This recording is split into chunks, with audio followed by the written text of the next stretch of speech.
మొన్ననే క్యాతనపల్లిలో ముఖ్యమంత్రి గారు మంత్రి గారు అట్లాగే రాష్ట్రంలో ఉన్న అధికార పార్టీ యొక్క కుట్రలన్నీ ఛేదించి దాదాపుగా 51 రోజులు మరి కుటుంబాలకు దూరంగా ప్రలోభాలకు దూరంగా కుట్రలను ఎదుర్కొంటూ కుతంత్రాలను ఎదుర్కొంటూ తమ్ముడు సుమన్ని రాజిరెడ్డి గారిని జైలుకు పంపిన మొక్కవోని దీక్షతో పోరాడి చివరికి ప్రజాస్వామ్యమే గెలిచే విధంగా పనిచేసిన మా క్యాతనపల్లి సైనికులందరికీ పేరు పేరున హృదయపూర్వకంగా అట్లాగే మా మున్సిపల్ చైర్పర్సన్ గారికి అట్లాగే కౌన్సిలర్లకి ఉపాధ్యక్షులకి ప్రత్యేకించి ఇక్కడ పొత్తు ధర్మాన్ని పాటించి పొత్తులో మరి మనకు ఇచ్చిన మాట ప్రకారం ఆనాడు మనతో నడిచిన Communist Party of India CPI party కౌన్సిలర్లకు జిల్లా నాయకత్వానికి కూడా ప్రత్యేకంగా ఒకసారి గట్టిగా చప్పట్లతో వారికి అభినందనలు చెప్పాలని చెప్పి నేను కోరుతా ఉన్నా.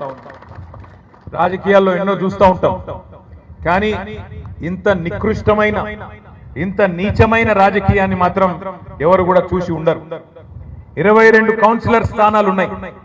22 కౌన్సిలర్ స్థానాలుంటే 14 స్థానాలు మనం గెలుచుకున్నాం, అంటే అవుట్ రైట్ మెజారిటీ వచ్చింది.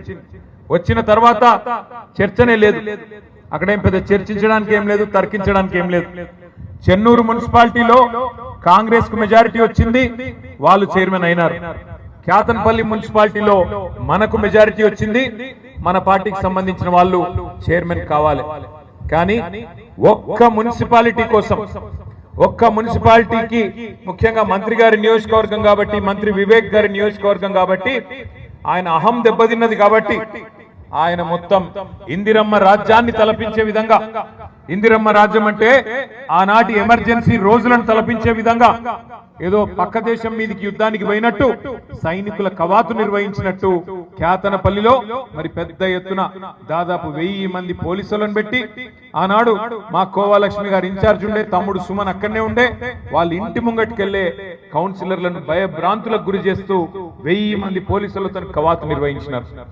అంత మాత్రమే కాదు, లేని కేసులు బనాయించి ఉల్టా కేసులు మన మీదే పెట్టి దౌర్జన్యం వాళ్ళు చేసి రాళ్లు వాళ్ళేసి మన కౌన్సిలర్లను ఎత్తుకపోయే ప్రయత్నం చేసి మన కౌన్సిలర్లని ప్రలోభ పెట్టి భయపెట్టి ఇల్లు గులగొడతామని రకరకాల బెదిరింపులు చేసి చివరికి బ్లాంక్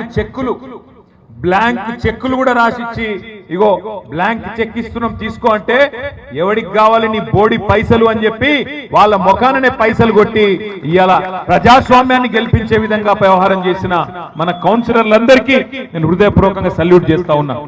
మామూలు గెలుపు కాదు ఇది.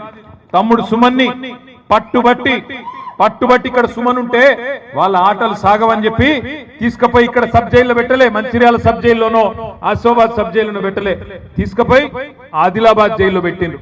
ఇక ఆ జైలుకు పోయినాం మేము, అది చెప్పతరం కానీ జైలు. కనీసం ఇక ప్రత్యేకించి దోమలు కూడా ఏర్పాటు చేసిండ్రు సుమన్ కోసం. ఆడ దోమల పెంపకం కేంద్రం పెట్టి ఆ దోమలను కూడా ఈ నున్నకాడికి పంపించి కనీసం ఓడోమోసో విడోమోసో ఉంటది, గది ఈరాయ్యా అంటే అది కూడా ఇయ్యలే. ఆఖరికి టేబుల్ లేదు, ఫ్యాను లేదు, ఘోరాతి ఘోరమైన పరిస్థితుల్లో 16 రోజుల పాటు చివరికి ఆరోగ్యం దెబ్బతిని మందులు తెప్పియమంటే మందులు కూడా తెప్పియకుండా నీచంగా నికృష్టంగా ఒక మున్సిపాలిటీ కోసం నిజంగా సుమన్ని అడుక్కుంటే వివేక్ ఫోన్ చేసి తమ్మి జర నా ఇజ్జత్ పోతాంది జర ఇయ్యి అంటే మావాడే వారేస్తుండే. అది పెద్ద ముచ్చట కూడా కాదు, మాకు ఎన్నో చూసినాం గెలుపులు ఓటములు.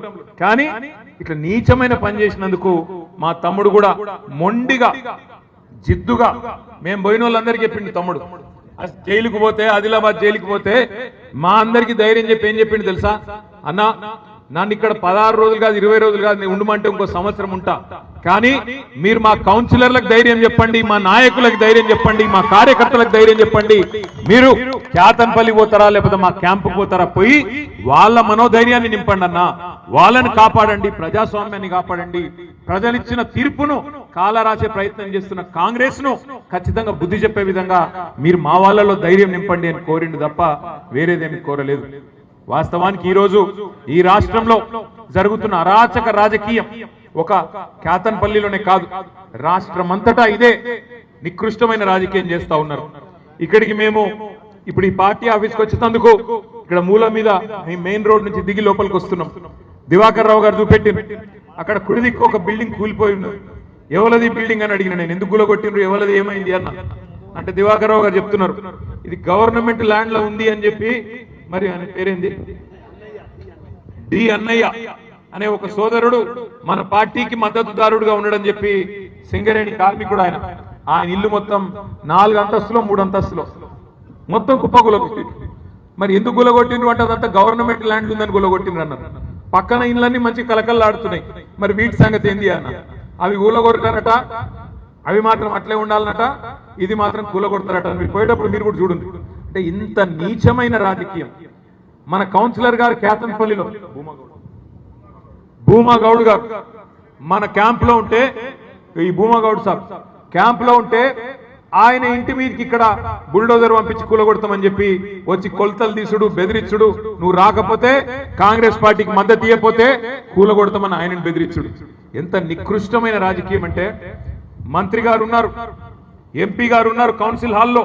మన మహిళా కౌన్సిలర్లతో కాంగ్రెస్ కౌన్సిలర్లు వచ్చి అసభ్యంగా ప్రవర్తిస్తే చిరునవ్వులు చిందిస్తూ కూర్చున్నాడు తప్ప మంత్రి గారు, ఎంపీ గారు కనీసం వాళ్ళని ఆపే ప్రయత్నం కూడా చేయలే. ఇంత గలీజు రాజకీయం. మన వాళ్ళ చేయిలు పట్టుకోవడం, మన వాళ్ళతో అసభ్యంగా ప్రవర్తించడం, ఇంత నికృష్టమైన రాజకీయం చేసి మరి వాళ్ళు ఏం సాధిస్తాం అనుకుంటున్నారో నాకైతే అర్థం కావట్లేదు. ఒకటి మాత్రం పక్కా, మొన్న ముఖ్యమంత్రి గారు ఇప్పుడే మా అనిల్ జాదవ్ గారు చెప్పినట్టు ఉమ్మడి ఆదిలాబాద్ జిల్లాలోని బోత్ నియోజకవర్గానికి వచ్చిండు. అక్కడ ఆయన మాట్లాడిన మాటలు ఒక్కసారి మీరు వినండి. ఏమంటాడు ఆయన? ఎంత పెద్ద కండలు తిరిగిన పైల్వాన్ అయినా 3 నెలల పిల్లలు పుట్టియలేడు కదా, 9 నెలలు పడుతుంది కదా అంటాడు ముఖ్యమంత్రి గారు. ఒక ముఖ్యమంత్రి నోట్లోకి వెళ్ళి రావాల్సిన మాట నేను ఇది. 3 నెలలకు పిల్లలు పుట్టారని మాకు తెలియదా? ప్రజలకు తెలియదా? రైతులకు తెలియదా? మా తమ్ముళ్ళకు తెలియదా? మహిళలకు తెలియదా? ఈ రాష్ట్రంలో వృద్ధులకు తెలియదా? 3 నెలలు కాదు కదా, నువ్వే చెప్తీవు కదా. ఆనాడు పిసిసి అధ్యక్షుడిగా నువ్వు, ఈరోజు ఉప ముఖ్యమంత్రిగా ఆనాడు సిఎల్పి లీడర్ గా ఉన్న బట్టి విక్రమార్క గారు, మీరిద్దరే కదా సంతకాలు పెట్టింది. మీరిద్దరే కదా గ్యారంటీ కార్డులు అని చెప్పి ఇంటింటికి వంచింది. మీరిద్దరే కదా జేమ్స్ బాండ్ లెక్క బాండ్ పేపర్ల మీద సంతకాలు పెట్టింది. పెట్టి ఏం చెప్పిండ్రు మీరు? 100 రోజుల్లో 6 గ్యారంటీలు అమలు చేస్తాం. అటు సూర్యుడు ఇటు ఓడిచినా, ఇటు సూర్యుడు అటు ఓడిచినా అమలు చేసి తీరుతాం అని చెప్పిండ్రా లేదా?